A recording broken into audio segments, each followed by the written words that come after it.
क्या ईश्वर ने दुनिया बनाकर छोड़ दी, ब्रह्मांड को बनाया और फिर हमें अकेला छोड़ दिया?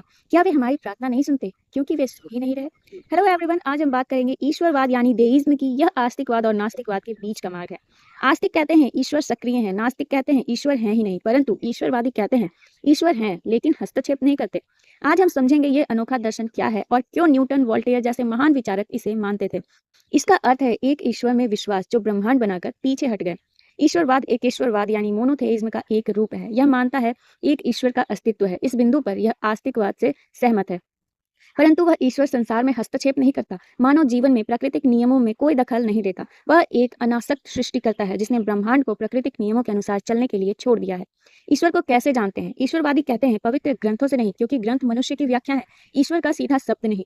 वे ईश्वर को तर्क और व्यक्तिगत अनुभव से जानते हैं। यह फेदेइज्म के बिल्कुल विपरीत है। फेदेइज्म कहता है धार्मिक विश्वास, आस्था और ईश्वरीय प्रकाशना पर आधारित है, तर्क पर नहीं। ईश्वरवाद कहता है नहीं, केवल तर्क।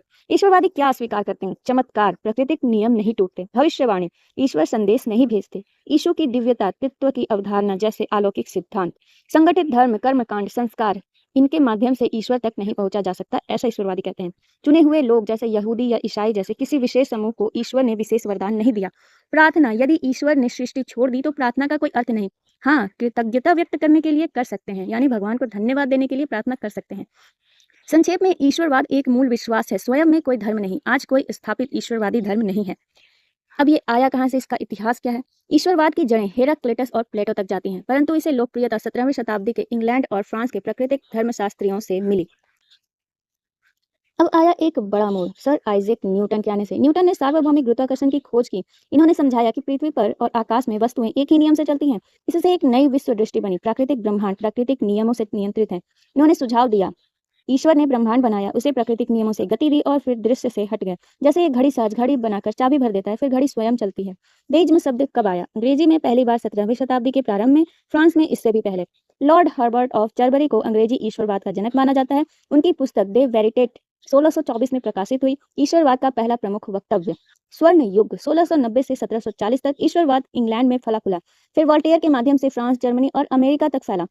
जॉन लॉक स्वयं ईश्वरवादी नहीं थे, परंतु उनकी पुस्तक एन एशे कंसर्निंग ह्यूमन अंडरस्टैंडिंग 1690 ने ईश्वरवाद के इतिहास में बड़ा मोड़ लिया। अनुभव पर आधारित ज्ञान के सिद्धांत ने जन्मजात विचारों को प्रतिस्थापित किया। इसका शिखर मैथ्यू डिंटल के डेट बाइबल 1730 में हुआ। 18वीं शताब्दी के प्रसिद्ध ईश्वरवादी फ्रांस में Voltaire, Michel de Montaigne, Rousseau, Maximilien Robespierre. America में कई स्थापक जनक, जिनमें थॉमस जेफरसन और बेंजामिन फ्रैंकलिन प्रमुख हैं।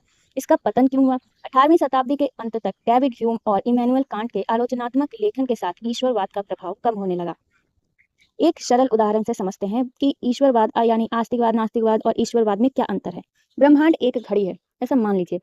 आस्तिकवाद कहता है ईश्वर ने घड़ी बनाई और वे अभी भी उसकी सुई ठीक करते हैं, समय बदलते हैं, बैटरी बदलते हैं, वे प्रार्थना सुनते हैं और हस्तक्षेप करते हैं।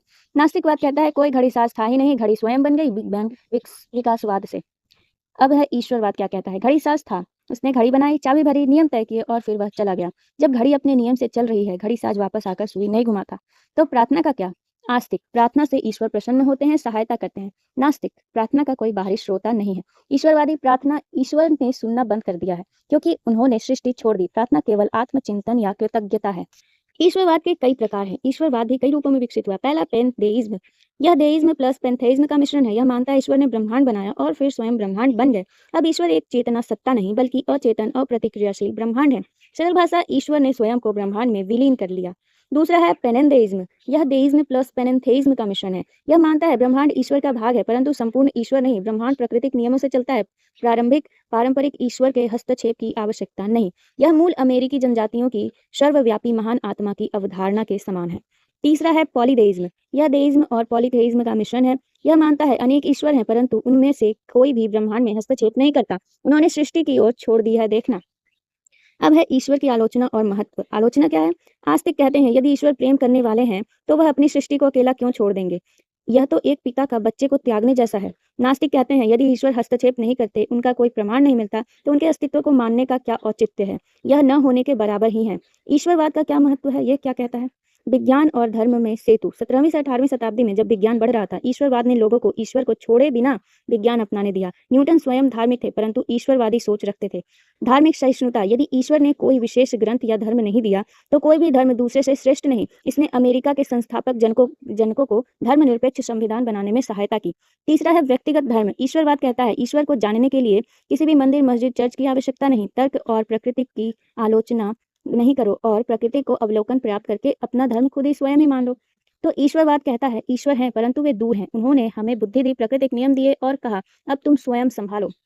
यह विचार कुछ लोगों को निराश करता है क्योंकि प्रार्थना का उत्तर नहीं मिलता। कुछ को मुक्त करता है क्योंकि कोई पाप पुण्य का भय नहीं, कोई स्वर्ग नरक का दबाव नहीं, केवल तर्क और उत्तरदायित्व। आप क्या सोचते हैं? क्या ईश्वर ने सच में संसार बनाकर छोड़ दिया या वे अभी भी सक्रिय हैं?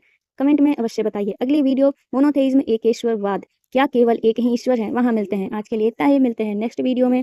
तब तक के लिए अपना ध्यान रखिए।